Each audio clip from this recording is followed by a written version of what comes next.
তার নাম কি? মায়ের দোয়া পার্টি। এই পার্টি 2-1 দিন আগেই আত্মপ্রকাশ করছে। আপনি এরকম একটা নতুন রাজনৈতিক দলে যোগদান করতে গেলেন কেন? আরে শোনো, নতুন পার্টি যখন আত্মপ্রকাশ করে সেখানে আগে ভাগে তুমি যদি যোগদান করো তাহলে বড় বড় পর্যায়ে পদ পজিশন পাওয়া যায়। আর এই রাজনৈতিক দলে আমার যে ত্যাগ, এই পদ্মার এপারে আমার চাইতে বড় পদ তো কেউ পাওয়ার কথা না। আপনি একটু আগে বলেন এটা নতুন রাজনৈতিক দল, এর মধ্যে আত্মত্যাগ করে ফেলেন?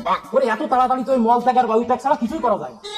ভাও কথা বললো না। শোনো, আমার এই দল যদি নির্বাচনে যায়, এই খুলনা 2 আসনে আমার এমপিও দিয়ে কেউ তো ঠেই টারবে না। তাই আমি চাইতে আছি তুমি রাজনীতিতে যোগদান করে আমার ডাইনাত শক্ত করো। আরে বাবা, আমি বেশি কাজামত, এমনি আমার রেপুটেশন ভালো না, আপনি তার মধ্যে আমার নতুন রাজনৈতিক দলে ঢুকতে চাচ্ছেন, কাহিনী কি? আরে আমরা তো এইরকম লোকরাই চাই দলে যার রেপুটেশন খারাপ। শোনো, নতুন দল যেহেতু আমরা, আমাকে তো জনগণের সামনে আত্মপ্রকাশ করতে হবে, ভাইরাল হইতে হবে। আর ভালো মানুষ কোনোদিনও ভাইরাল হয় না। দেখো, আমাদের এই এলাকায় তুমিও বসবাস করো, আর 2-4টা তোমার বয়সী ভালো স্টুডেন্ট যারা ভালো ভালো